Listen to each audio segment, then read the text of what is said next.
No, thank Hey, how are you? you. Thank you.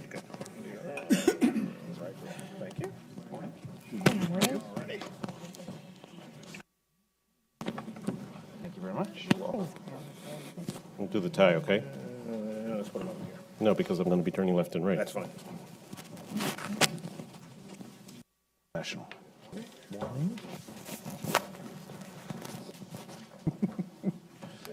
On our left is always. Far left. Unless you're sitting in the audience, and then I'm far right. Yeah. Sure. I think we should just attack the moderator. That's in, right? Fortunately, I'm not in the press anymore, so I have to defend me. Good morning, everybody. Is this working? Can you hear me? Welcome to the Brookings Institution this morning. My name is Ted Gayer. I am the director of the Economic Studies program here at Brookings. I'm delighted to be introducing this event, which will be focused on the major economic issues at play for the 2016 presidential election. Actually, currently our national attention, understandably, is on national security and terrorism, as we saw by the president's speech yesterday. But as the director of economic studies, I'd like to make the argument that the economy is central to the well-being of our country, and it will be, or I hope should be, central to the presidential campaign and to the next president's agenda. So our goal here today is to identify the major economic problems that this country faces and how the various candidates on both the left and the right might go about offering solutions to those problems. Moderating the event is my colleague, David Wessel. He is the director of the Hutchins Center on Fiscal and Monetary Policy here at Brookings. And we have a distinguished panel, Neera Tandon from the Center for American Progress, Doug Holtz-Eakin from the American Action Forum, Glenn Hubbard from Columbia Business School, and Jared Bernstein from the Center on Budget and Policy Priorities. Thank you all of you for being here. We very much appreciate it. And thanks bright and early, everyone coming out for this event. And with that, I will turn it over to David. Thank you very much. Thank you very much, Ted. I want to welcome everybody to this event, both in the room and online. We made an agreement before we started that although this event is scheduled to go to 11, even though the clock says 10:30 already, we're only going to keep going as long as it's interesting. So I'll do my part, and then you have to do your part. Who gets to decide? I decide. What Ted didn't mention is that each of the people on this stage has been in at least two presidential administrations. Jared was in the Clinton and Obama administrations, Glenn in the first and second Bush administrations, Doug as well in Bush 41 and 43, and Neera in the Clinton and Obama administrations. So we have four people who are steeped in policy, but who also have the political experience of knowing just how much policymakers actually listen to economists. So the goal today is to, not much, right? Yeah. The goal Depends on how the economy's doing. I see. The goal today is to ask what economic issues should be the subject of the campaign, to explore whether there are shared diagnoses between those who are Republicans and those who are Democrats, and to identify policy responses to these problems, which may differ depending on your partisan views and priors, or may actually turn out to be overlapping. So this is the debate that CNBC did not have. I thought about wearing my Donald Trump wig, but it seemed like in bad taste, so I'm not going to do it. So I want to start with this one. We have an election, we have a winner this time, it doesn't go to the Supreme Court, and a few days after the election, the president-elect calls each of you into the office individually, because he or she can't possibly handle four economists at once, and says, I have a lot on my plate. Putin, ISIS, the Middle East, China, filling out my cabinet, dealing with a Congress, which no matter who the president is going to be a pain. But I don't want to neglect the domestic economy, and I know I have to concentrate on something. I can't do everything at once. I know you economists have a 27-point to-do list, but I'd like to know, what do you think should be the very top of my domestic economic priority list? Jared, do you want to start? Yeah, I mean, I think the first thing I would say is it's really important and underappreciated who you staff your economic team with. I know you're looking for a policy or two, and I'll give you one. No, one. Two. I said one. Oh, one. Okay, I'll give you one. But But I was interested in the Clinton-Sanders debate last time when all of a sudden this argument broke out about who are you going to put on your economics team, and I thought that's actually much more important than people realize, because so much goes on at the, as I think we probably all would agree, so much goes on at the level before you get to the Oval Office and suggest to the president what you think you should do. I think in terms of policy, what I would probably recommend is a deep dive into infrastructure investment.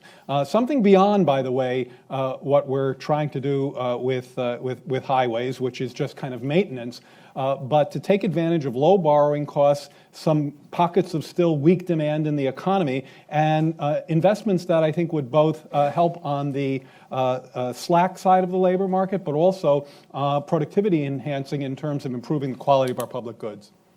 What? I think for me, the goal is you've got to reset people's expectations. This has been the problem now the past several years, that business people and households have not had their expectations reset positively after the crisis. That's about growth, work, and opportunity. So the one big policy that could address all three of those really is fundamental tax reform.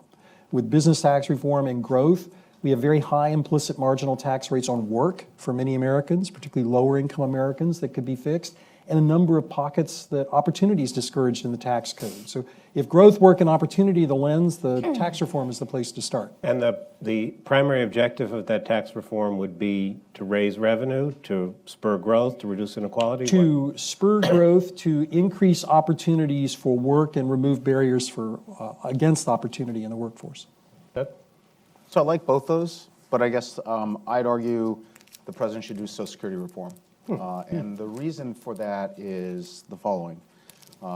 If you take where President Obama will leave us and put it on autopilot, which is basically what CBO projections do, you get to the last year of the second term of whoever is fortunate enough to be elected, and you've got nearly $1 trillion deficits, 85% of which is interest on previous borrowing. So we're headed into a very dangerous fiscal debt spiral if left unattended. And you have to do something about that. And at the core of that is entitlement reform. And so if you focus on that, you have the following opportunity. Number one, you can make Social Security a much better program. I mean, it is a disgraceful program to say to America's seniors, our plan for solvency is to cut benefits 25% across the board in 20 years. It's a terrible way to run a pension program, and really ought to have been fixed before this. It is also something which we know how to do. Unlike healthcare, I mean, Social Security is not that complicated. And so, I believe at least that the large debate over private accounts is behind us, so we can just look at the core defined benefit system, fix it for the long term, and it has to be something that addresses the sort of middle class. This is a key part of the social safety net, and in terms of resetting expectations, I think Glenn's right. People have to have the confidence that their government's doing things that help them again. That's important. It'll have to be bipartisan, and it's important to set the tone early that we're not going to have agendas that are supported only by one side or the other. You're going to have to get something done right at the beginning that's bipartisan and set that tone. So I'd start there. And you think that, I know that no president would ever turn to you for political advice, so I will. One non-president did. Look what happened. Yeah. Oops. Case made. Not to mention the vice president took it. You think a president should come in and say, the only way to fix Social Security is to raise taxes or reduce promised benefits, right? We have to do those things. Why would you put that above doing something like Glenn's spurring economic growth through tax reform? Like I said, that would be number two. I mean, and it's very close, and I didn't want to just say, what Glenn said. So, but I do think the fundamental point is that once you spend the money, you're going to have to pay for it. Everyone always spends all this time talking about how we pay for it, which is tax reform. I'd say get the expectations right about how we're going to spend our money. And the fact that we're going to spend too much, we're in trouble. Yara? So I think the election we're going through is a testament to how people's economic concerns are actually primary. And I would say in both the Democratic and Republican primary. I know the Democratic primary probably a little bit better than the Republican primary, and I would say the single biggest issue affecting voters today is the construct of stagnant wages with rising costs that they feel every day. So 15 years of stagnant wages for the bottom 90% is definitely affecting Democratic primary voters. In my view, it's affecting Republican primary voters as well.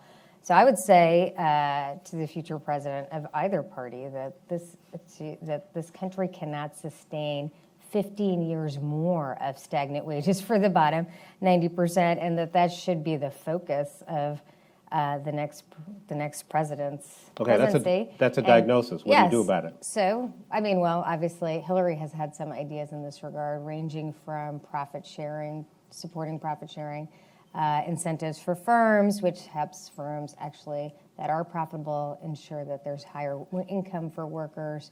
There's a whole range of ideas like to make the labor market tighter, like infrastructure, et cetera. But I think that the view here should be that should be the focus of the president's term, and then have an agenda around that ranges from lowering college costs, lowering healthcare costs, and raising wages.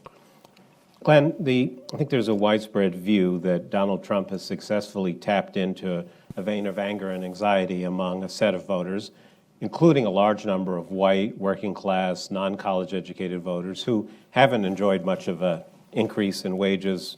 They weren't doing that well before the Great Recession. They haven't done very well since.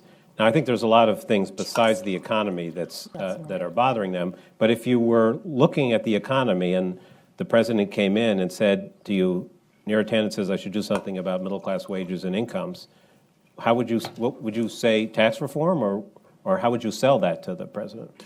Well, let me come back first to your question about the Trump diagnosis. I think the anxiety that he is plumbing is about what I would call micro and macro anxiety. Micro anxiety, what are my personal labor market fortunes in the economy?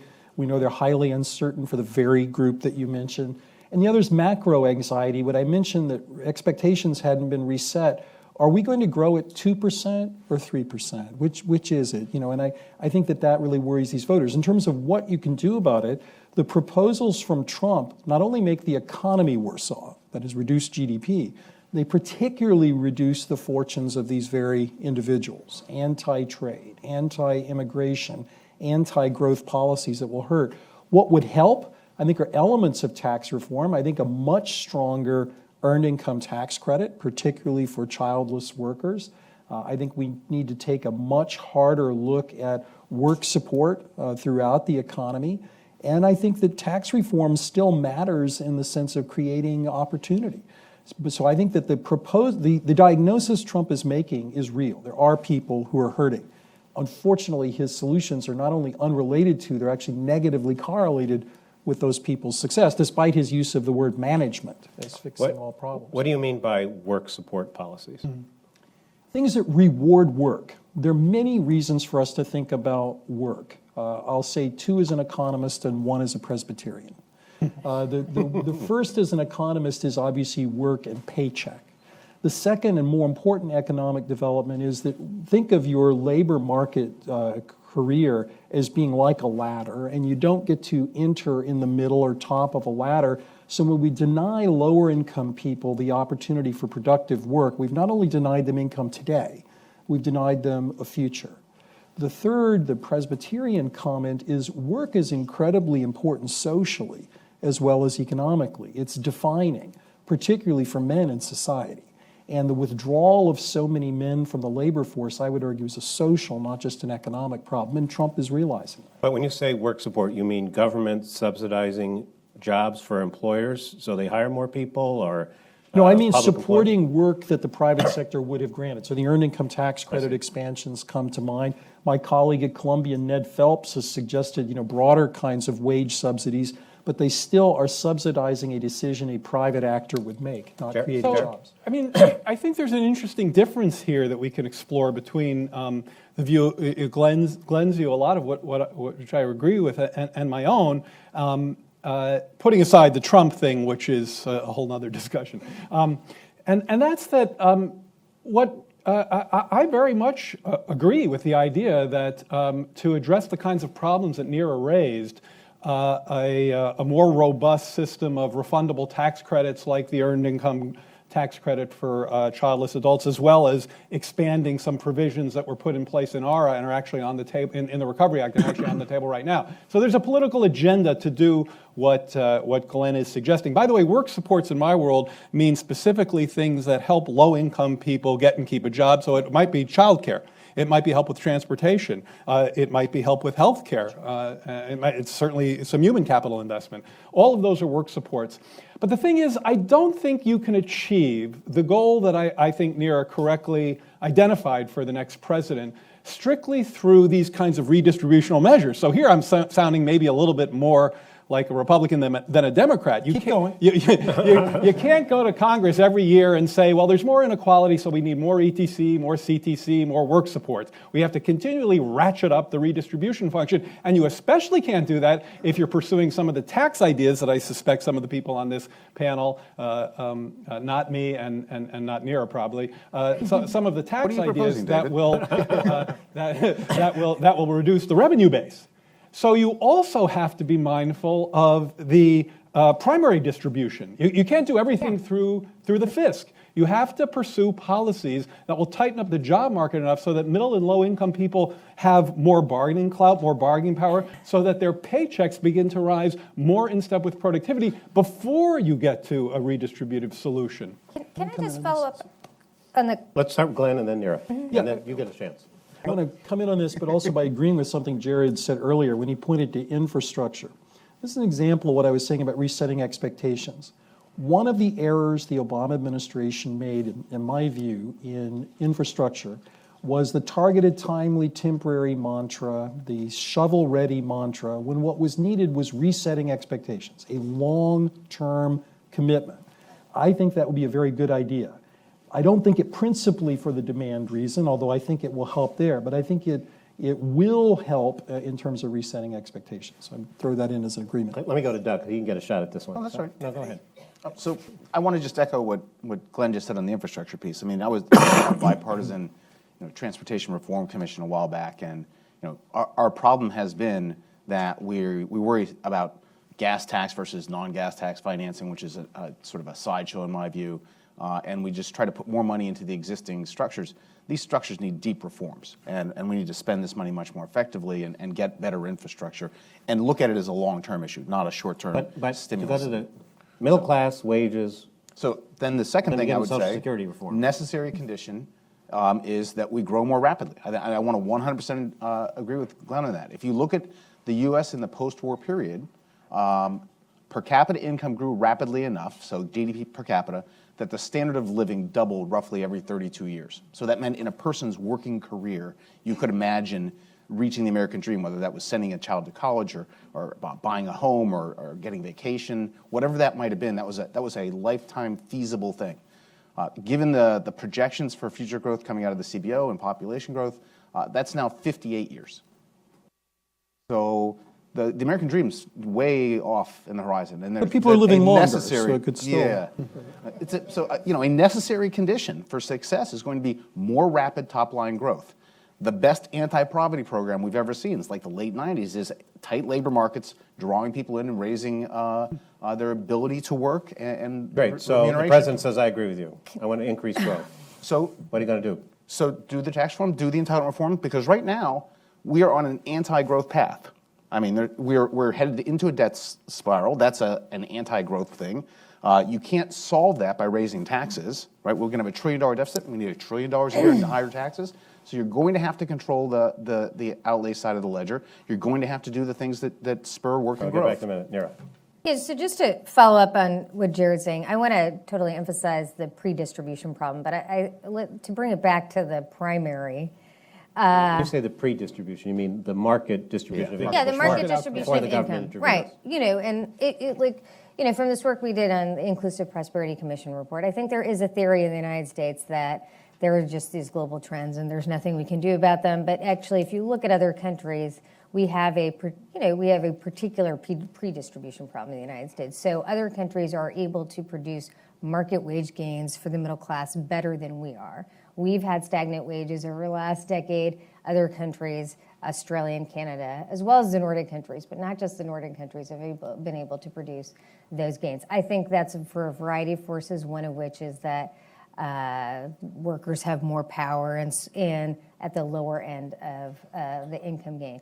But I think if you actually, I don't like Donald Trump, I'll state that right now. I think a lot of his message is abhorrent, but if you actually look at the language he has about trade, corporate profits, I think one of the single challenges we have right now, and is disillusioning to both many Democratic and many Republican voters, is that corporate profits are very high and workers' income is very low. And so this breakdown between profitability of firms, productivity in the economy, and workers, for the bottom 90%, ability to garner any of those benefits is definitely disillusioning about the kind of promise we think the American dream offers. Just a quick thing I want to say. And I think that is happening on both sides. Donald Trump very weirdly said recently, the problem is wages are too high, which was a very confusing Donald thing. Trump weirdly said recently is a sentence that could apply to many things. But Glenn, I wonder if you could speak to Neera's point. So Neera's suggesting there's something about the current state of American capitalism that the rewards are going more to capital and less to labor, and that there are things that government policy can do to strengthen the hand of labor. Do you find that analysis compelling or not? I think at the 50,000-foot level, yes. Closer to the ground, no. So I do think there are global forces. I would put technological change at the top, followed by globalization, that are leading to these trends. They're not American trends, they're global trends. But I do think there is a significant reason to be concerned. To my mind, it's about empowering the skills of people who are emerging into the economy, trying to get a job. And we've failed with that, not only in the educational system, but what I would call vocational training as well. That's where I would be putting my emphasis, much less on concern about how many billionaires there are. I suspect if I ask this audience, would you like to have 50 more Bill Gateses or Steve Jobs? I suspect you'd probably say yes. I don't know, even though that might increase inequality. I think the concern is not so much inequality, but the lot of the least well-off. Yeah, so I just need to respond to that. I just to be fair here. I actually completely agree with you. In the 1990s, we had rising inequality, but people weren't as angry about it because the bottom 90% were getting some of the gains. The problem I completely agree that the argument about too many rich people versus too many poor people can be stilted. We can be concerned about that. But the problem we have in this economy is that the middle class and the poor are not gaining from economic growth. And it's like factually based that most of the wealth is moving to the top. And I think the reality of that is that I hope we can all agree that it would be great if we could get more economic growth for the bottom 90%, but I think we should recognize that it is a problem that it is going all to the top.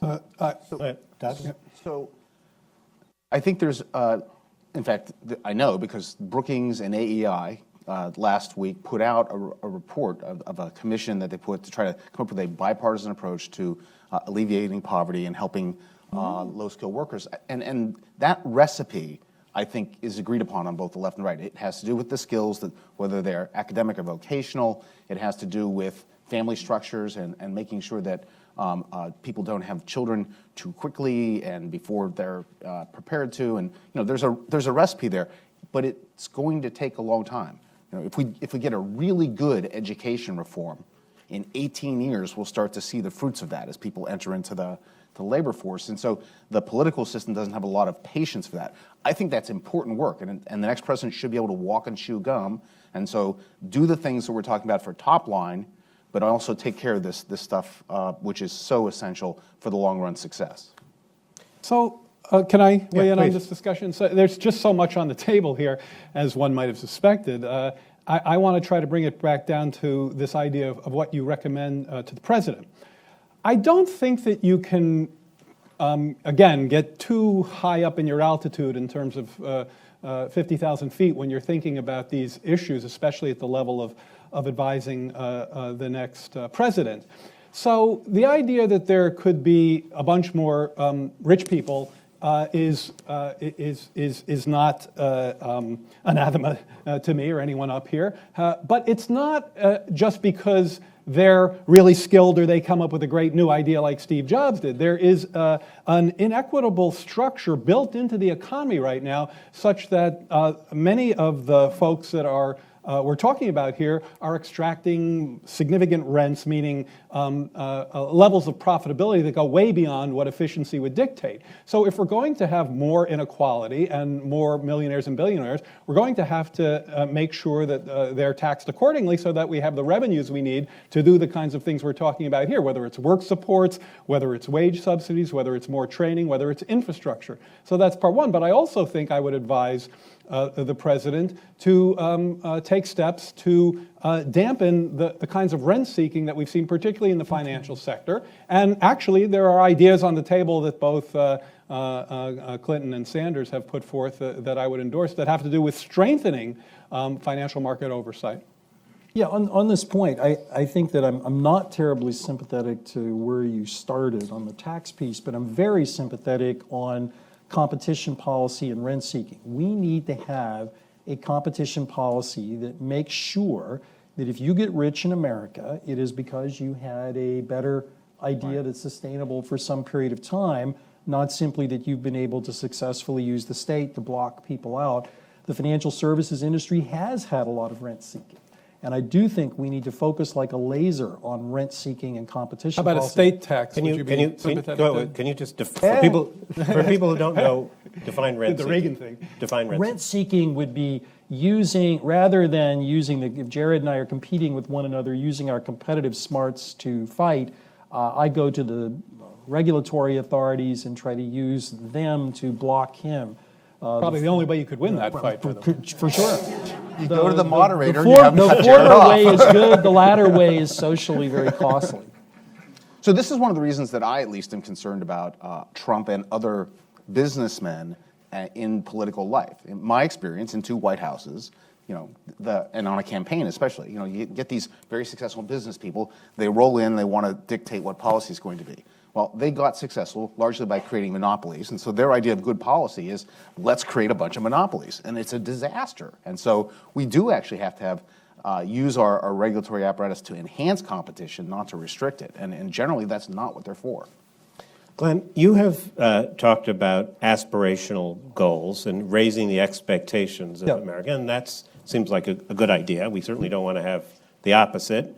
But can you explain exactly how you look at this 4% growth target in the Bush plan? And is it just a goal to make us feel better so we try harder? Or do you think that over the next, say, 5 or 6 years, we could actually achieve 4% growth?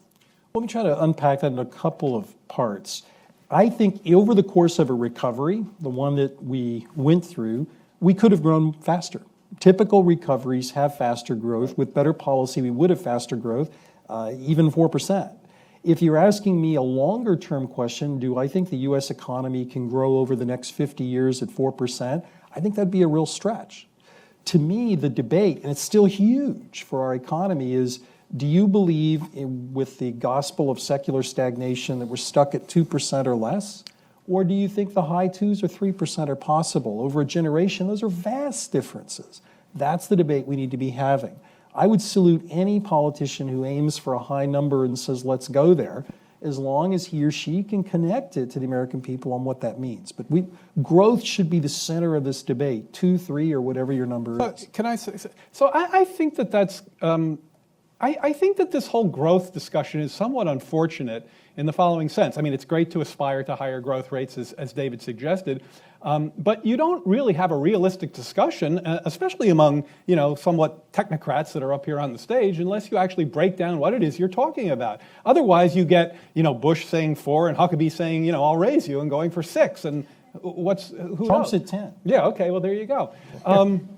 So it's all about Very simply, it's all about productivity growth and the growth of the labor supply. I mean, that is a very simple and worthy economic identity to keep in your head. So if we're talking, we can talk all day about aspirations, but we really have to talk concretely about what will boost either productivity growth or labor supply. And there, I think, we're into, again, some of the granular things we were trying to get to before, whether it's ideas that would help get us to full employment, ideas that would diminish rents and thereby increase efficiencies. I'm happy to talk about tax reform, though I think we have very different ideas about that. Again, I think at the heart of tax reform, we need new revenue so that we can improve our infrastructure, which would be productivity enhancing. There's an immigration debate in there vis-a-vis labor supply. So those, to me, are the granular directions to go in. Yeah, on productivity, I think Jared's absolutely right. So let's frame it. The post-war halcyon days of productivity till the early 70s had labor productivity 2.5, 2.6%. There was a period in the early 2000s matching that. Later numbers are about half that. The question is, what's possible for the American economy? I would argue that going back to those better days is easily possible. Part of what we are seeing, I think, is a hangover from the financial crisis. Part of it is measurement. To be candid, we have a steel and wheat national income account system for a very different economy. And part is the fact that I think we're still at early stages of the development of a lot of the general purpose technologies that we have. So I think there's every reason to be optimistic about productivity. Even on hours worked, which I think people tend to think of as immutable, I don't think so. We can encourage older workers to work. We can help low-income people work. So I think on both those margins, there's optimism, particularly productivity. Yara, can we turn to tax reform? So Jared has made the point that we need tax reform to raise revenue. Glenn has made the point that the most important goal in tax reform is to get the economy growing faster. Where do you think if we were going to do tax reform, either business or personal or both, what should be the objectives? I mean, to me, they're not an either or, actually. I mean, to me, I think the idea of tax reform is to ultimately have the revenue base that you need, but also foster economic growth over the long term and ensure that you have we do actually have to ensure that we have equitable distribution. We should also ensure in tax reform that some of the things that are actually forms of rent seeking, the tax code is one of the ways in which people are rent seeking. Those we eliminate, right? So the tax code favors some business over others. That all should get very much streamlined. We probably have a disagreement about whether you can really be revenue neutral for corporate tax reform or not. Well, your view is that we should not be. Yeah. Your view is we should raise revenue. Corporate tax, business tax reform should raise revenue. Correct? Yes, my view is that corporate taxes as a share of revenue have declined, and that I think most people in America would find it odd that at a time where corporate profits are high, we actually are getting less contribute If to we did revenue. individual tax reform, that should be also raise revenue or not? Individual tax, Yeah, yes, we should raise revenue at the highest rates to ensure that we actually have So- what we need to do. So I'm with Glenn in that I think, you can't do everything in tax reform, and that's one of the things that happens is you start trying to do too much. So figure out what you want, and I think that the primary objective should be growth. That's our greatest problem at this point in time, and you should design the tax reform to do that. You will have other distributional objectives. You have other things to take care of them. We have lots of programs on the outlay side for that. So I think that's the key. As a matter of just the realism, I think number one, the route to higher revenue, which I know some on the left want, is through tax reform. If you will not raise more revenue using our broken tax system, and so you've got to get something done on the tax reform side. And for the Republicans, I would say the following is the state of play. As much as we might want tax reform, it is at the moment a discussion among the elites. I mean, if you go back to the '86 reform, it began in the '70s with Bill Bradley and Dick Gephardt on the left saying the American tax code is harming us. It's making it bad for Americans, and we need to fix it. And on the right, Jack Kemp and Alvin Roth, others. And it took 10 years and a president running for re-election to make that sale at the retail level that the average American believed that tax reform would be good for them. That sale has not been made in the U.S. And it'll be interesting to see in this cycle if Republicans can make that case. Because if they don't, we're not going to see tax reform, not on the individual side. There's nothing I hate more in this policy debate than the U.S. tax debate. I just think it's terrible. I think it's incredibly puerile. The idea that you can, we can argue about how we should fund the transportation system. Doug has some interesting ideas. But the idea that you can have the transportation system you want on a federal gas tax, which funds the Highway Trust Fund, which has stayed where it was in nominal terms since 1993, is magical thinking. And I blame both sides now. And here, if I'm recommending a president, I probably get fired pretty quickly because I found it, I think, very off-putting when Bernie Sanders said, I have this, really very massive progressive agenda, but, I'm going to pay for it. And Hillary Clinton said, well, you're going to raise taxes on the middle class, and said, I pledge not to raise taxes on anyone above $250,000. Now, that's the top 3% of the income distribution.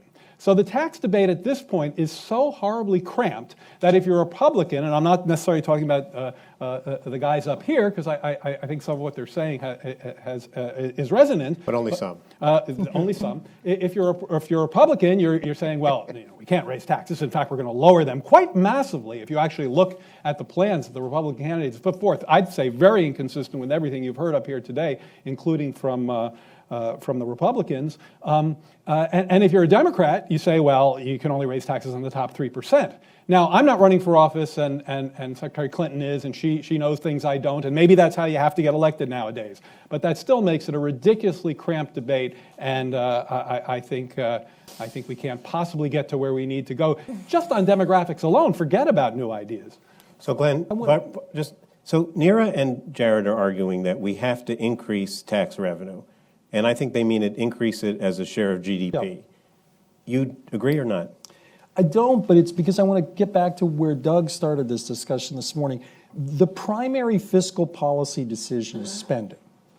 Taxes and borrowing, now we're talking about mechanics of paying for the primary decision. American people have to decide the size and scope of government. If we want the government that we're on autopilot, we will have to have much higher revenue, and I mean much higher revenue. And the notion that it could come from the top 1%, 2%, or 3% is fanciful. I agree with that. And so basically, that's the choice we have to make. Tax reform is, once we've decided how big and how broad we want government to be, what's the best way to do it? To me, a broad-based consumption tax gets at both sides' issue. It's the lowest efficiency costs, and the largest states, i.e. European welfare states, are funded principally from such a tax. But I think we need to be clear that while we all like to talk about tax reform, in some sense, the voters have to make the decision about government first. Then we can talk about taxes. Okay, well, let's turn to that. One of the drivers of future deficits is healthcare spending. Correct. So have we done enough to restrain the growth of healthcare spending? Or if not, what more do we need to do? Why is that the right answer? To me, if you look at the other 5/6 of the economy, traditionally we talk about value.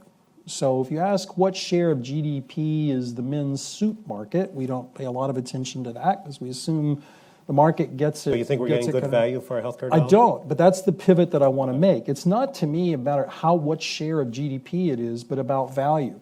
I think we've made some improvements both in the public sector and the private sector in recent years that have taken level effects out of healthcare costs, reducing the importance of third-party pay at the margin, high deductible plans, greater copays, all of that is there.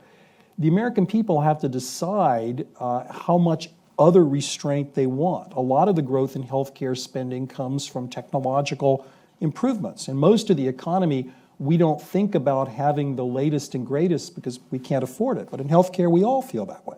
So we really have to have that discussion. But I think there's more we could do in the way we finance healthcare and in the structure of care and insurance markets to continue to take level effects down, although I'm skeptical that we're going to change the rate of growth that much. Neera? Healthcare. I would note that the dramatic declines in the deficit have been in large measure fueled by our lower healthcare costs over the next decade. Slowdown in the growth of slowdown in the growth of healthcare costs, but in CBO terms, it's real money.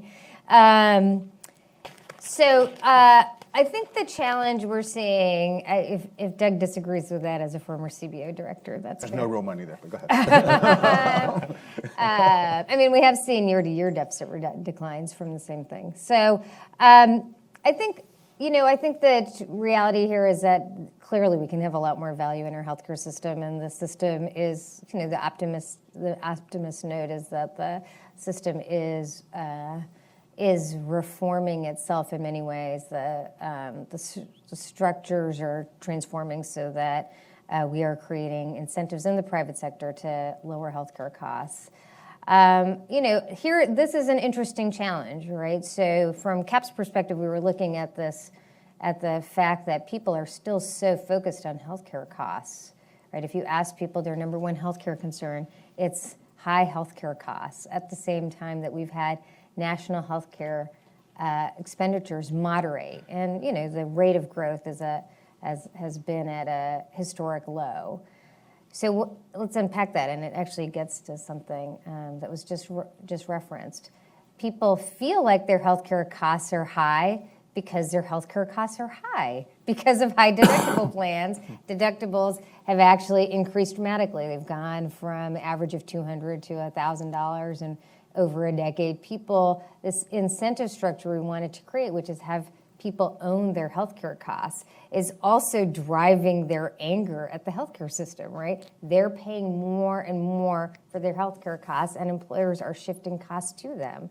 Now, the positive of that is everyone has skin in the game. The negative of that is, as a policy matter, that there are people who are not using the healthcare system who should because of high deductible plans.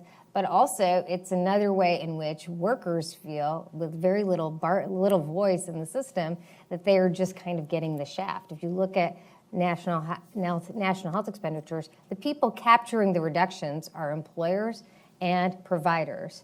Workers are last. So this is just another way in which we have to really think about Right, so I'm not lost only here. how we do So this. it's the policy prescription to make people pay more for their insurance, so they have even more incentive, to somehow make them pay less, what would you do differently than what we've done before to right this balance? Not what people feel, but what the policy should be. Well, in my view, the actual policy should be that when we have national health expenditures decline, both employers and employees should benefit from that. But because workers have little bargaining power, employers are able to capture the gains.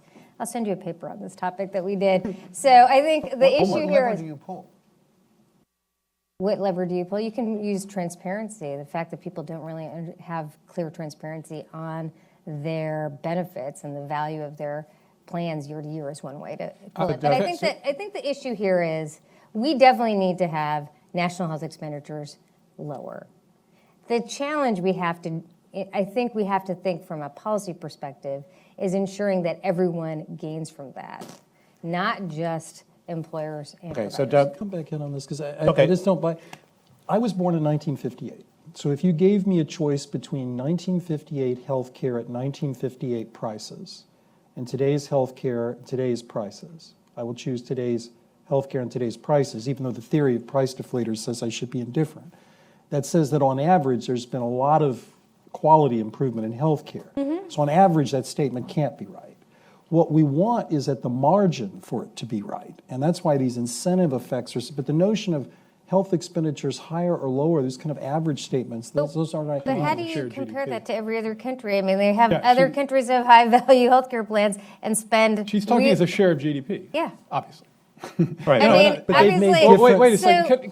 Can I weigh in here? Look, I want to just say that, for the record, I think that Obamacare, A, is working really well and having much the intended effects that those of us who helped in its architecture believed it should. But moreover, I wager that any replacement plan that all of those who want to repeal Obamacare, and I'm not sure where you two guys are, Glenn and Doug, but I suspect you're in the repeal camp. I suspect that that the architecture of any plan that we really haven't heard much about, because it's always repeal without much of a replacement, would be very much the same. Because if you're going to cover more people, you have to have a risk pool. And if you're going to have a risk pool, you have to have a mandate. And if you have a mandate, you're going to have some sort of subsidy to help people who can't afford to meet the mandate. Now, you can tweak it on the sides, and I know the Republicans want to do this, by covering fewer people and making it cheaper. And that's the kind of decision I think Glenn was just honestly talking about. But let's flesh that out. I mean, it's one thing for Glenn, I think, to very accurately say, we've got to have an honest discussion with, quote, the American people, whoever they are, that says you can't have this much for that much. And that's what I hear, especially the Republicans, I must say, saying to people, whether it's health care or pretty much anything else. All right, but Jared, so I think it's clear that the primary objective of the Affordable Care Act was to insure more people. Which it and has has done that, does. right? But if the objective is to do as Glenn suggests, to get more value for the money we spend, or as Neera suggests, to contain the share of GDP on healthcare, are you persuaded that what's happened is all because of Obamacare and we just have to kind of keep going and be patient and everything will be okay? Or do you think there's more we have to do to squeeze value out of what we spend? I think that I think there's probably more. I'm sure there's more we have to do to squeeze more value out of our healthcare dollar. We're not there yet, and I think I'm with Neera where I think she was going. Correct me if I'm wrong. Is that we spend 17-18% of our GDP on healthcare. Other countries spend 8 or 9%, and it looks like their quality is pretty much analogous to ours. Or so better. simply by that or better. So simply by that metric, we have a long way to go. So we have to do more squeezing. My point is that the type of squeezing that we're doing in the ACA is really the only type of squeezing you can do. Now, you could try to have more skin in the game, and that might be more squeezy, but I think that would violate our kind of living standards ideas that we've talked about.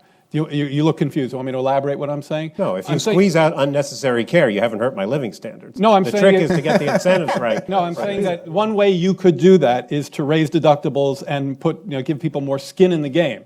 That would help. At one level, that would help increase efficiency, Understand. but the cost would be Right. that people would be And so your alternative is to continue doing what we're doing. okay. So on this topic, I'd like to say one big picture thing about how this is going to play out, because I think the political economy, this is really going to be very interesting. As I said, the autopilot is unacceptable. Every candidate who's running right now, no matter what they're saying, has some nerdy guy like me running around saying, sir or madam, very bad in 2024. Your legacy will be very bad unless we change course. Got to do something about it. So in the next 8 years after the election, there's going to be the need for changes in these entitlement programs, no doubt about it. Yeah, I'm And sorry, there will what be- is let me this? finish. Social Security or what is Social the? Security, Medicare, Okay. Medicaid, federal health programs in particular. I want to come back to that. That's the detail. So that changes completely the dynamics we've seen in this town, because we're going to have, by necessity, White House leadership on this, because that's going to define the legacy. And it's not going to be a choice. The president's going to have to do that. And so that makes it way easier for Congress, who need that kind of air cover, to be able to go back and say the president asked us to do this, didn't want to do it, and the president sends up proposals and they say, oh, they're all wrong, we fixed them, we're brilliant people. And that helps the Congress function tremendously. At the grassroots level, there's a huge demand now for entitlement reform, which has never been true. There's never been anyone who's for entitlement reform except me, budget geeks. The lines diverge, I'm very upset, let's do entitlement reform. Real people didn't want entitlement reform, but now the defense and non-defense communities know they're not going to get any money. I mean, we've codified it with the caps, but it was a budgetary reality before that. There's no money for them unless the entitlement programs get put in a box and under control. And so we now have A lockbox. whatever. We That have, worked well. We have advocates for entitlement reform now. I mean, there's the defense community. It's clear. They're Lockheed Martin. They're there, believe me. But there's also the non-defense Right. community. And I actually spoke on this topic to the Non-Defense Discretionary Coalition, the single worst named coalition in Washington. Honestly. But they understand this. So this is a good discussion to have, because we are actually going to go through this as a nation. All right, I want to okay, finish. please. Here's the detail, right? The levers you can pull to really fix things are, number one, Medicare, which is the biggest payer in the country and dictates practice patterns all across America. And that's where low-value, fee-for-service medicine comes from. And so you've got the levers, and the great disappointment, I'll use that word, of the Affordable Care Act is that because it used Medicare as so much of the pay-fors and became so politically toxic, we've had Medicare reform stalled for a long time. We need to get out of that and start doing better on Medicare. And I'm happy to go through details, so I won't bore you now. Same is true for Medicaid. Medicaid's not a great program. yet it's the core of the expansions. Indeed, it's going to turn out to be the dominant part of the ACA expansions because the exchange pools have stalled, and that they have a questionable future since the young and healthy didn't show up, and now they're not showing up. So, Medicaid reform is going to be really important. Those are the levers to pull. Okay, I want to raise two other issues before we turn to the audience. The first is the Fed. So the Fed is clearly going to raise interest rates in December and is promising them to raise them gradually thereafter, subject to revision. Is that the right thing for the Fed to do? Well, I think the Fed should have acted even earlier, but my concern for the December meeting is not whether they will or won't, because I think they almost surely will, but we still don't have a roadmap for where policy goes. And I say roadmap deliberately. There's currently a rules versus discretion argument about the Fed, that members of Congress want a firm rule. The current Fed is just absolute discretion. I think in between is a roadmap where the Fed says, here's where we're going, here's the destination, here's the best route. Over time, if the best route changes, we'll tell you and we'll talk to you about that. That's just not a conversation we're having from the Fed. So I hope that as soon as we see the rate hike in a week's time, we start to see that discussion. What do you It's mean by a completely road? So you don't think they should write the Taylor rule into law? I do not. Okay, so But what I- is it you think they should do missing. I differently? think they need to tell us what they're looking. Are we looking for a particular neutral real interest rate? Are we looking for a particular outcome in the labor market? What are we looking for? You don't think saying we're looking for 2% inflation is sufficient? I don't, and that's not the Fed's mandate. That's the ECB's mandate. The Fed actually has multiple things that it's supposed to be doing, and it really hasn't articulated to the Congress exactly what that roadmap is. Now, inside the Fed, the view is, well, discretion gives us the flexibility to respond, but I would argue it gives way too much flexibility and unfortunately invites the political attacks on the Fed that we're seeing right now. Okay. Well, I think Glenn is raising a bar that is interesting at one level, but unrealistically high in a way that I'll get to in a second. I think if you look at the indicators of the kinds of the decision points that the Fed makes, it's actually harder than you'd think to justify even a small rate increase at this point, even a quarter point, which is what we're likely to see in a few weeks. Not only is the Fed missing its 2% inflation target, but they're increasingly missing that target, and they've been so for many years. There's still an output gap, meaning actual GDP is 3% below potential GDP. That's north of $500 billion right now. And if you look historically, the Fed has consistently held at low rates, even zero, when they're faced with these kinds of gaps. That said, I've written a ton about this. My blog, jaredbernsteinblog.com, I commend to you. But you don't have to send money. It's not like a political campaign, right? Yeah. No, it's free. Just checking. Yeah, free advice, worth what you pay for it. I've written a lot about this, and I was recently pointing out, I wrote a piece called The 7-Year Itch, which it's going to be on December 15th. It's going to be exactly 7 years from when the Fed went to zero. I think that given the forward guidance and given this big decision of when are we going to lift off or not, I've come to live with this idea that there's going to be a 25 basis point increase. I think what matters after that is the path, which I believe should be data-driven and shallow. And then now let me get to my critique of Glenn's point. Your request is not at all unreasonable. The problem is economists just don't know.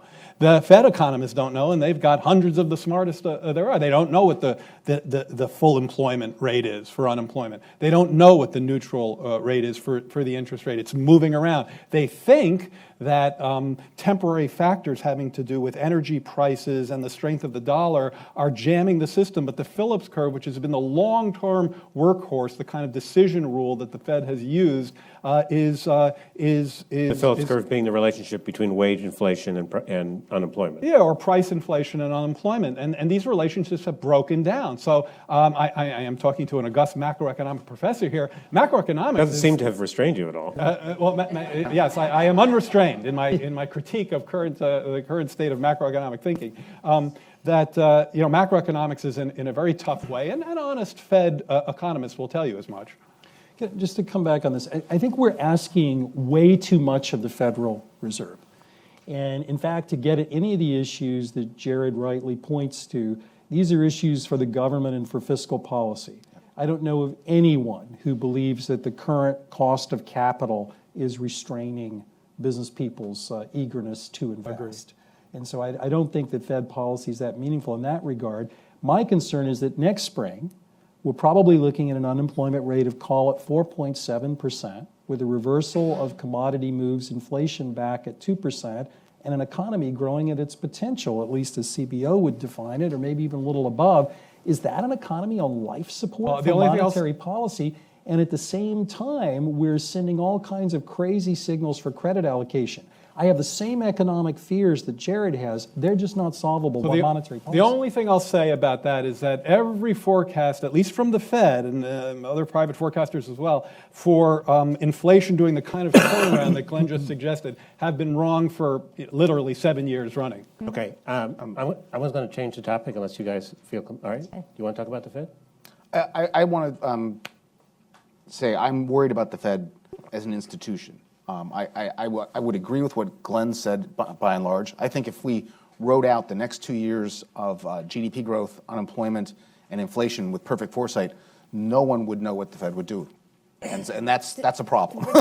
Why do you think? But my bigger concern is that the Fed was once the preeminent monetary authority on the planet. There wasn't any question about that. And through the crisis, and in the crisis, I thought it was our best policy response, period. Did more than anything else. Forget TARP, forget all that stuff. Did a great job. Yet it now finds itself in all sorts of political hot water. And that bothers me. I think its independence is very much at risk. One of the mistakes, I believe, of Dodd-Frank was to turn the Fed into an uber regulator, which expanded its role. And when the regulator get upset with the regulator, they now have a court of appeals called the U.S. Congress, which invites the Congress reaching into the Fed. So the current dynamic, I think, is quite unhealthy. And why do you think Republican candidates have been so harsh on the Fed? Two of them won. The gold standard, I think, no one ever stands up and says. I am not a psychologist. I have no idea. Okay. I guess I would just broadly agree that obviously governmental policies, we have a situation where, truthfully, we have a dysfunctional Congress and a dysfunctional Washington, and the Fed is stepping in a response. And I think it's weird that our response to that is the Fed is terrible. What's really truthfully happening here is there are things the government should be doing instead. Obviously, everyone on this panel agrees we should do infrastructure investment. That would tighten up the labor market. Yet no one has been able to get that accomplished in Washington. And truthfully, the Fed is responding because no one else is responding, in truth. And so it would be great. The highway bill. They did. No, I agree. Okay, great. All right, one more question, and we'll turn to the audience. When Bill Clinton was elected 25 years ago, I don't think that he had to look at China as a major economic rival to the United States to the extent it is today. It's clearly something that both American workers and business worry about. What do you like about our current policy to China, and what, if anything, would you recommend that the next president do to make sure that we have a healthy competition that leads to better lives for both the Chinese and the Americans, and not a tilted one? You want? I think that the Trans-Pacific Partnership Trading was a very important step, and I guess that would be the number one. I'm not super fond of many of the businesses' view of China as this sort of nice, friendly market where they can go make a lot of money. I think that the Chinese they don't share our values. They're playing a long game for world supremacy, and I do not view them as anything like an ally. And I think historically we have been at our best in those circumstances, Soviet Union comes to mind, when we have knitted together an alliance of those who have a set of shared values on both economic and more strategic concerns. And I think TPP is exactly that. I would love to believe that the tremendous post-war GATT and WTO rounds were driven by realization that trade's great and economists were right, but it really wasn't true. It was driven by fear of the Soviet Union, and I think we have to think about China in the same way. I would say that we have wasted a lot of policy time, economic policy time, with China by focusing entirely on the currency for years and across multiple administrations of both parties. China's big concern for China and for the world, I think, are the rot inside its financial system and domestic economy. First of all, China's debt levels are extraordinarily high. It's very hard for an emerging economy to have a happy ending in the situation China is at. But my biggest concern for policy is that, and I agree with everything Doug said on the TPP as a counterpoint, but my biggest concern is that economists like to say, well, in the long run, we know China has a problem because they've done all this negative net present value investment, financial system's a mess. But in the short run, they have all these reserves, so everything will be fine. Well, in economics, the line between the short term and the long term, we don't exactly know where that is. And my biggest concern is we could be looking at a massive problem in China in the next few years, and I don't think our policy community is ready for it. I really disagree with this notion. I'm nervous about having my economic Lord Chamberlain moment here, that China is the bad guy that has been touted in public policy. And this is something that both sides do. The Obama administration has been trying to sell the TPP by arguing we have to do this or China's going to eat our lunch. Secretary Clinton was talking about her infrastructure plan, which I'm a big fan of, by the way, arguing that we don't do this, China's going to eat our lunch.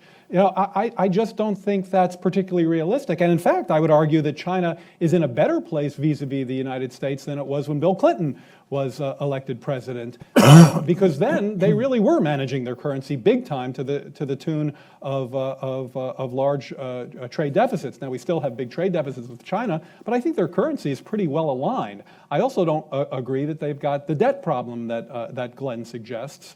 And so, to the extent that China is our competitor, they're the same competitor. They're competing with us in the same way any other country is competing for market share around the globe. Now, they're a very big country and a very aggressive competitor, and I understand that. But this somehow setting up China as, you know, the boogeyman against which we must pass policy that blocks them is, in my view, mistaken. And I would argue that both in terms of economics, but even more in terms of geopolitics, we should really change our framework and think about cooperation. Kira? So I guess I'll disagree a little bit with Jared there to create some bipartisan harmony on this side. I mean, I think China's recent actions with its stock market should create a lot of concern. And the challenge we have for China, the challenge between the United States and China is really a fundamental worldview difference. China uses the power of the state, which is very large, to achieve its economic ends. And I think the thing that's been most interesting over the last couple of years is the switch amongst many business leaders in the United States who for a very long time saw China only as an opportunity and more recognize that China's mercantilist behavior or its actions to preferentially treat its own companies who are often run by leaders of the Communist Party who have huge amounts of say in the power structure of the United States. And my closest analogy between China's governing government and the United States is if you imagine the U.S. Congress being our top 50 billionaires. And, you know, both of those powers were collided into one. Which would be, to me, more disconcerting than it is today. So, you know, I think the challenge is a really fundamental one. We litigate all these issues like state-owned enterprises and currency and all these other issues back and forth, but we have a fundamental challenge, which is we are basically operating in a free market economy, and China is operating in a very different structure, which is using the power of the state to help its economic interests, and often we lose head-to-head between American companies that don't have the power of the state in particular instances and Chinese interests. So I think that is just a global issue we have to address. And by continually kind of litigating them on a issue-by-issue basis, we tend not to do well overall. Sunira, if you could pick the 50 billionaires, would you prefer them to the current Congress? You know, even I would say no to that. All right. That's way too much power. So we have a mic here and one there. I'm going to ask you to keep your questions as terse as you can. Why don't we start over here? Tell us who you are and remember that questions end with a question mark. Hi, good morning. Michael Kirsch. Question about Hillary Clinton's infrastructure bank proposal.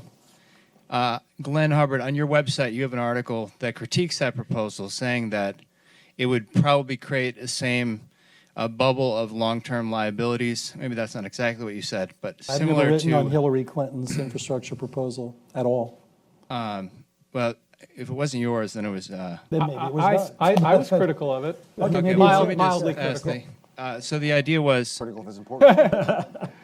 that it's going to create too many long-term liabilities like Fannie Mae or Freddie Mac. And my question is, that couldn't it wasn't be me. argued that the creation of long-term liabilities for infrastructure could be done with much better precision than Fannie Mae and Freddie Mac? Couldn't an infrastructure be done that would not create the same type of risks in the system? And if so, then what type of measures should be incorporated in a new infrastructure bank that would ensure that Okay, so let me. these would be profitable? I did not write on for the this, but I economy? have a view. So can I Okay, answer? fair enough. So it's kind of like de novo. You are writing about it now. This minute. So the way I think about infrastructure financing, we've tended to think of this as public sector or federal public sector, all in or all out. Think about this as tranches of cash flows in a project, some of which are riskless, others of which might have some risk, and others of which might be very risky. Normally in financing, we call the risky part equity, and then we put other securities on top of that. So one way to do this might be to do exactly that with an infrastructure bank involved only in pieces, and then have much more of a relationship with states. So Glenn, first of all, it scares me a little bit, the tranching of credits. I heard that before. It didn't enter. The federal government is clearly able to borrow at very low interest rates and always borrows at less than the private sector. The problem with infrastructure is not financing, it's making sure we have good projects. That's why So- the state involvement is so critical. Because you think the Yeah. states are better than the federal government. Much better, much better. So I've been mildly critical of the infrastructure part of infrastructure bank part of Ms. Clinton's infrastructure proposal, which I generally think is a very strong proposal, and it's $250 billion over 5 years, and then another 25 on top of that to capitalize an infrastructure bank. Very briefly, my issue is more the idea that if you have private investors involved in an infrastructure bank and funding public infrastructure, they typically have to get a return on their investment, and that means your infrastructure has to generate user fees, and that adds a complication that is not always welcomed. On the other hand, here's the reason why an infrastructure bank is a good idea that you don't hear enough, and this is a government failure problem. The extent of siloing within agencies is unknown to anyone who hasn't actually gone into this. And in my experience in government, we were once trying to talk about a bridge that had a railway going through it. So it was a bridge for autos, but it had a railway. And boy, that was way more complicated than it should have been. And there's an idea that an infrastructure bank would help sort of de-silo some of those dysfunctions. Okay. Can I just say, I mean, I'm not a fan of this, but it's on exactly the point Jerry was making. This is an attempt to take federal spending outside the political process. That's just wrong. Yeah. You shouldn't do that. You should make good policy, good politics, and you should run it through the Congress and get it done right. This is always a mistake. All right, I'm going to take 2 or 3 questions and then hope that everybody doesn't have to answer every question. The gentleman right here, and then the gentleman in front of him, and then we'll go to this side. Thank you. My name is Peter Gluck, and my question focuses on the phrase that's been used several times by the panel, the American people need to decide, because that to me suggests that there's some kind of national referendum on each of these policy issues, when clearly we elect our representatives and senators in districts and states, and what they have chosen since 2010 is paralysis. So how does that affect your thinking about how these economic challenges are going to be decided by policymakers? Okay, thank you. You can pass the mic to the gentleman in front of you. Hi, good morning. John Paul Giraldo from the University of Central Florida. I have a quick question about Bernie Sanders' universal health care proposal. Does it make economic sense?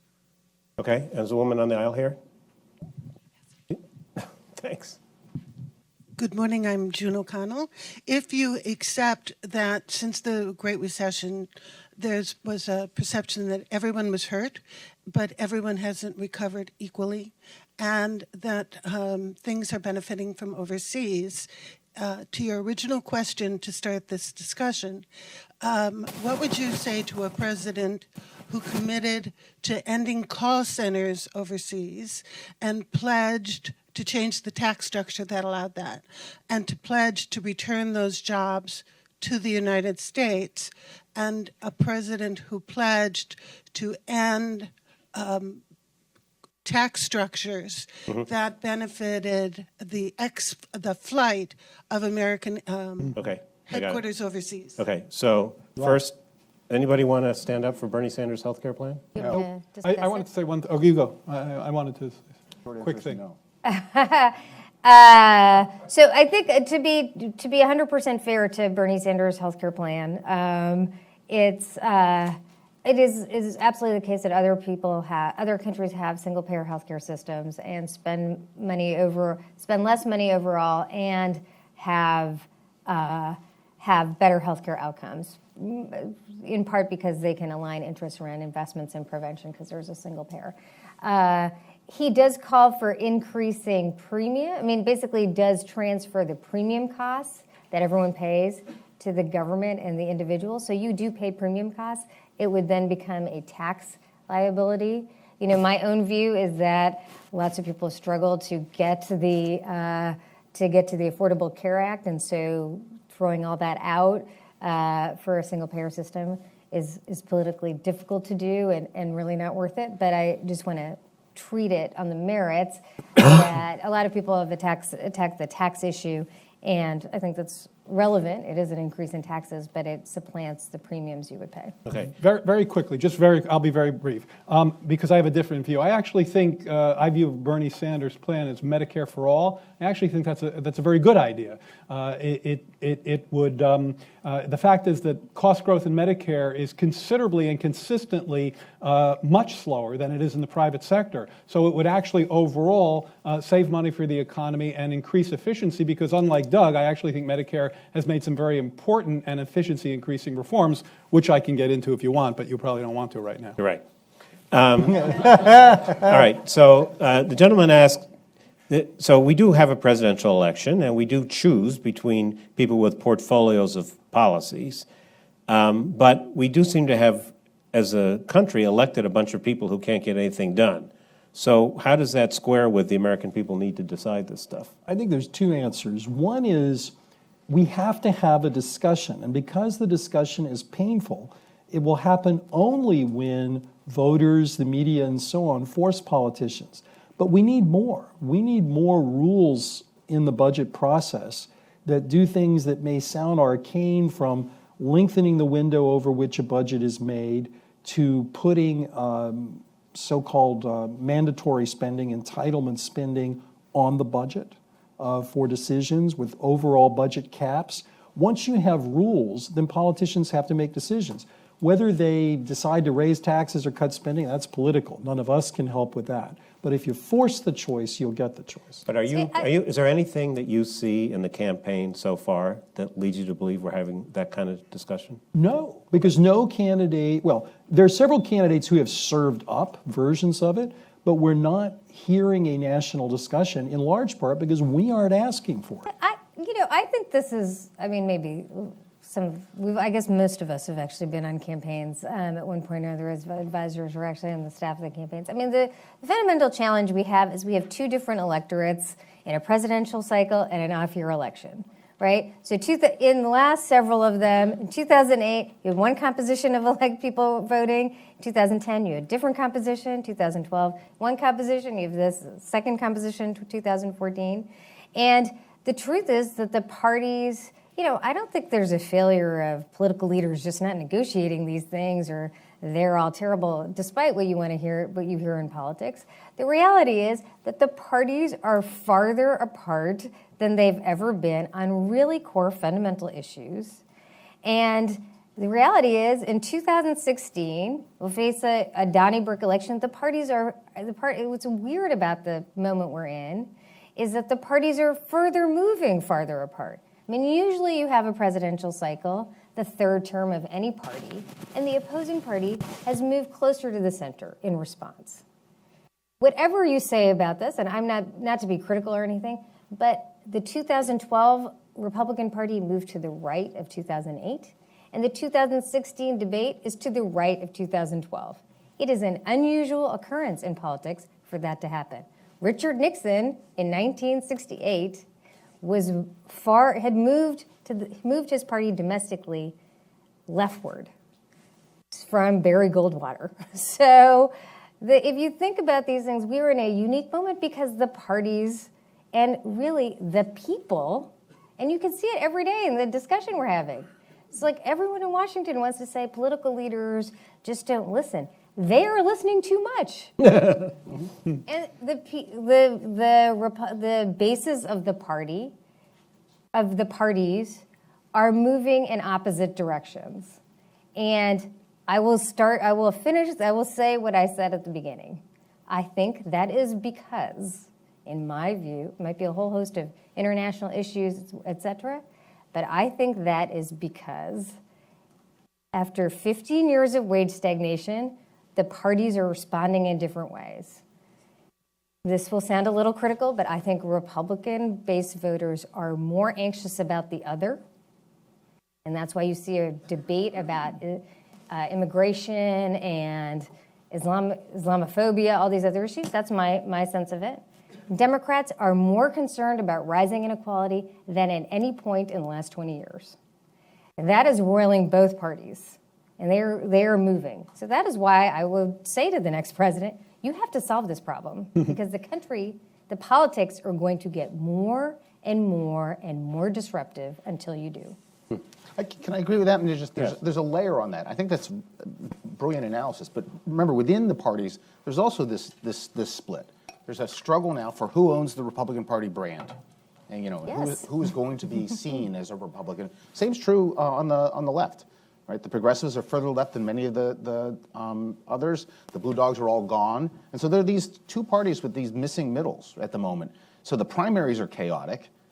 That will ultimately get sorted out, and there will be a general with as Neera described, very different visions on how to solve the problems that everyone recognizes are real.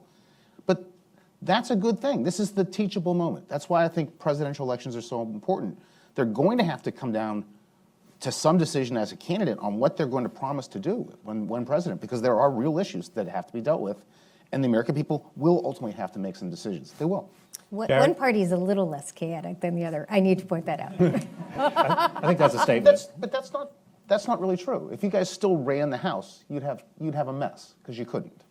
You have the same division. That caucus is just as divided as the one the public sees, just because Republicans are in the majority. So is there something we could do with tax policy or something else that would discourage companies from taking jobs overseas? And if so, should we do it? I'm glad you asked that. I had forgotten that question. I thought that was an important point, and it's very timely, by the way, because in the paper this morning there's an article about an idea that's been floating around.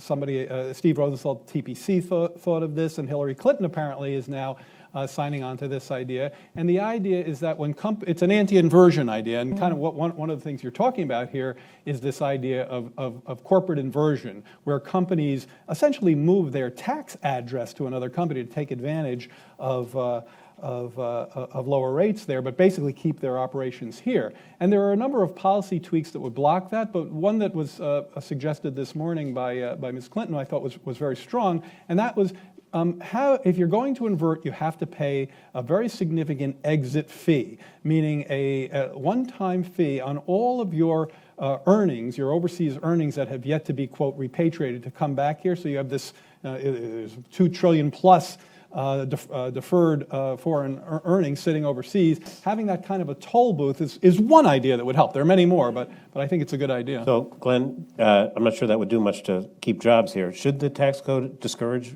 American firms from moving jobs overseas? Well, I think the quickest way to do that would be to do actual tax reform that actually brought the U.S. rate down. I wouldn't have trouble in such a reform having a toll charge on accumulated earnings and profits from the past. But rather than doing it one-off by inversion, why don't we admit the problem we have? Your question about call centers, I think the market is largely working there as wages have risen abroad. You're seeing what's called smart shoring sometimes, of bringing back call centers from overseas locations to lower cost areas of the United States. So that one I think the market is actually getting. Okay, let's take a gentleman over here. There's two over here, and then one on the aisle. So why don't you go to the aisle? Gentleman on the aisle, could you raise your hand so the microphone can find you? Thank you. Thank you, Nick Farmer. Can you speak to the broad implications of technological change in some more detail? That is, looking at things like big data, Internet of Things, robotics, and the impact on job creation. Look at companies like Uber, Airbnb, Google, create tremendous market cap, very few jobs. Right. So Okay. isn't the world changing in more dramatic and fundamental ways than you've acknowledged? And can't this be the driver, along with demographics, to things like productivity, interest rates, GDP growth? And people, I think, are looking at things in the light of the 1950s, and they should be thinking about it in light of the 2030s. Okay, thank you. Gentleman on the aisle here. Tad Howard, I would like to agree with this gentleman because the big companies last century, Ford, General Motors, Chrysler, Boeing, they created thousands of jobs, and the Twitters and the Googles are creating hundreds of jobs. So we got a basic problem. But I see a bigger problem, and I've got a list of 75 middle-class jobs I see disappearing, but I'll cite two. One apparently is that the leading category for male occupation in this country is driver, either driver of a truck or driver of a cab. Those are both being challenged by self-driving cars, which are licensed, I believe, now in Nevada. And you got self-driving trucks at Fort Hood. Right. And 10 years from now, we're going to have self-driving trucks and self-driving cars. The other thing I see is in Canada, Canada's already announced that over the next 10 years, they're going to discontinue to-the-door delivery of mail in a lot of areas. If we were to do that, there would be a massive cutback in employment. And I could go on and on and on, but there's a whole bunch of social and IT solutions. And the other thing is, if the minimum wage goes higher, the incentive to convert is that much greater. Okay, so let's draw the line at those. Those are like mega book questions altogether, so let me try and break them apart. So both the questioners raised this thing, which you hear quite a bit, is that we're at some point now in technological change where we are going to basically not have enough jobs, that self-driving cars and elaborate artificial intelligence we just won't have enough jobs to go around. If the president-elect asked you, should he or she worry about that, what would you say? I would say there are some things we should do about that, but I wouldn't put it nearly as high on the list as you two gentlemen, with great respect for your knowledge of this, which I can see is deep. First of all, I'm skeptical of the extent to which the pace at which labor-saving technology is entering the workforce. The presumption behind both of your questions is that that pace is accelerating. That is, labor-displacing technology is entering the workforce at a faster rate. I think you would agree that that's the implication of your question. Well, if so, why is productivity growth slowing down? And not just slowing down a little, and not just slowing down for a few months, but slowing down a lot for a considerable period of time. If what you're saying is true, we should have accelerating productivity growth. We should have faster output per hour, but we're not. So there's something a little bit ungepatched about the idea, just to start out with. So you have to translate that. Term, or yeah, that's it. Wrong. It's not a Presbyterian term. I think we can It's definitely establish. not Presbyterian. I think we're trying to add diversity to the panel. But at the same time, I would remind the president that if I were Thomas Jefferson's chief economist, I would have run into him and said, "Sir, there's 90% of our jobs are in agriculture, and I've just looked at a crystal ball, and in 2015 it's 1.5% emergency." And I would have been wrong, as the Luddites have historically been wrong. The missing variable is demand. Demand is weak. Growth needs to be faster. The only thing that I would submit to the president and to you is that we really need to upskill our workforce, and I think we would all agree that that would help to the extent that this is a problem and that I'm wrong. The more we increase the complementarities between people's skills and the technology out there, we would improve the situation. But I'm more concerned about the intervening variable, which is just enough demand. But Larry Summers has made the point that there is an unusual phenomenon. We have companies creating lots of market value with very little capital and very little labor. And he suggests that maybe this isn't going to be like the last round. But Jared thinks Larry's wrong. Anybody I think Decide on he's wrong. We've never had one kind of company, one size fits all. There are companies with all sorts of different structures, and that's very healthy. I would say the two things out of this that I'd highlight would be, number one, not that we have the Googles and Twitters and that. What we don't have is the rate of startups that we used to have of small growing companies that have been traditional vehicles for employment, and that's something worth worrying a lot about, I think. Yeah. And the second is, for the men who are drivers, everyone in this audience should read a paper by David Autor and a co-author out of Third Way called Wayward Sons, which just details the dismal state of male education, work, and labor force achievement in the United States, and the really troubling outlook if we don't change these trends. So I'd focus on the people. I'm not worried about the technologies. Gentleman there and a woman in here. Can you bring the mic down, the woman in the third row? Thank you. Can you make sure that's on? Hi, I'm Rick Rybeck with Just Economics. Wanted to get the panel's take on sort of marrying infrastructure with rent seeking. Most people would agree the metro rail system in the Washington, D.C. region was a great boon for productivity, and it cost about $10 billion to build it. By conservative estimates, created more than $10 billion in land values around the stations. So theoretically, it could have financed itself. But instead, the vast majority of its value is appropriated by people who are lucky or shrewd enough to own commercial land around the stations. And so this gets to inequality too, because as a taxpayer, I pay to create Metro, but if I really want to use it, I want to have my house or my business next to the stop. So I go to the landlord with a fistful of dollars. I say, here's my first month's rent. Landlord says, well, that would rent you anywhere else in the region, but here you're next to Metro. You go, oh, of course. So you pay a rent premium in order to have access to the infrastructure you've already paid for in your taxes. I'm not implying that it isn't worth more. I'm just saying the landlord shouldn't be getting that value. It should be going back to Metro. And this ability of private owners to appropriate that publicly created value is the fuel for land speculation, which pretty much dooms a lot of the things that we might do to uplift the minimum wage or do infrastructure projects. The end result of both of those would be higher rents, and we'd be no better off than we were before unless we get that publicly created value to come back. I'm just okay, thank you. Want the panel. Hi, I'm Sharon Kotak, and it seems that in the United States, we've kind of lost that belief that we're all in this together, and that the rich are better off even when the middle class and the poor are better off as well. Is there anything that we can do to get that feeling back that we're all in this together? Okay. Anybody? Land tax? Henry George. Henry George. He had it right, yeah. Only one municipality in the United States uses land tax. It's Pittsburgh. It's where I grew up. Very sane, very sensible. Their relationship? Yeah. Yeah. Just sane, sensible people doing the right thing. The only thing else that is it is interesting the way in which you're now starting to see people concerned about inequality bring this into the mix in just the way you did. Paul Krugman had a recent column where he said, when you're thinking about the things that generate inequality, we should also think about these dynamics. So I think you raise a good point. The only thing I'll say about we're in this together is that I wrote a book, which I commend to you, which tried to answer that question. It was called We're in this together. Yeah, it was called, I forget what it was called. Oh, my Lord. Oh, my God. It was named Your after- agent is calling. Oh, we're all together now. Common sense for a fair economy. And the book was structured around, obviously a memorable book. The book was structured around two ideas. The great title. The book was structured around two ideas. One was that there are a bunch of yo-yos out there. You're on your own. And the other is we're in this together, the wits. So it's wits versus yo-yos. And I think through your question in that book, and you can see if it resonates with you. All right, let me.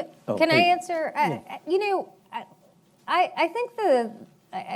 think about this question a lot, and I think the challenge we have about this is, so from my perspective, we have a demand problem.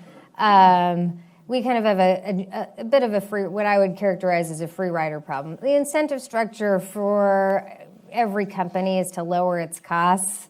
Hillary did a speech on long-termism. CAP has written a lot about this. Investment in workers, business investment in workers, training is down 30% in a decade. healthcare costs, employers are shifting costs to employees, wages are stuck. Because really, a company, the incentive structure for every company is to say they have to make quarterly assessments. Stock market wants to see high profitability. 59% of management today says that they would not make a long-term investment even though they know it's good for the firm, if the Wall Street would say it's bad for them. I think we do have a challenge. Business investment is low, even though profitability is high, or it's middling. Usually those correspond. I do think we have a kind of broad challenge, which is that the incentive structure within firms is for everyone to lower costs as much as possible, which makes companies very profitable, which is we want companies to be profitable. But at the same time, we have a demand challenge in the country. A lot of those companies would be better off if there were higher wages in the country. And we have to kind of figure out whether there's things we're doing in public policy that makes that out of whack. Okay. So, I think at the end of the day, we have to look at these things. We do have a rise of share buybacks. There are a lot of challenges we have to think through. It's not going to be one lever or another. But I think, again, what people feel like things are out of whack because they kind of are. So I think we managed to make 90 minutes interesting, despite your suspicions that we couldn't, Nira. I was really worried about you, David. Let's just be clear where criticism is. Okay, got it. Well, I hope I lived up to your expectations.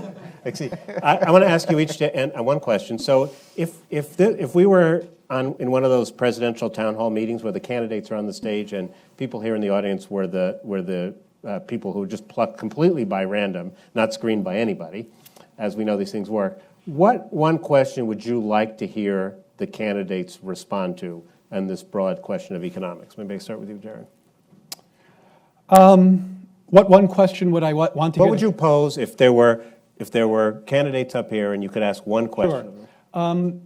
I hear you talking about growth, and I'm all for growth, but unless that growth is more equitably shared, it's not that interesting to me as somebody sitting in this audience. So what steps are you going to take to reconnect? What's your reconnection agenda to reconnect growth and more broadly shared prosperity? I'd ask basically the same thing without the snarkier tone. I think I would say that you got to get to a town hall. We want, that was pretty nice. We need higher growth, but how do we have higher growth that's more inclusive? Mm-hmm. What Glenn said, only snarkier. Yeah, I think that's the basic question. Great. Shared prosperity. Right, there you So go. we agree. All right, please join me in thanking the panel and thank you for your questions. In the interest of shared harmony at Brookings, if you look at your feet and there are cups or papers or paper plates there, pick them up and put them in the recycling. Thank you.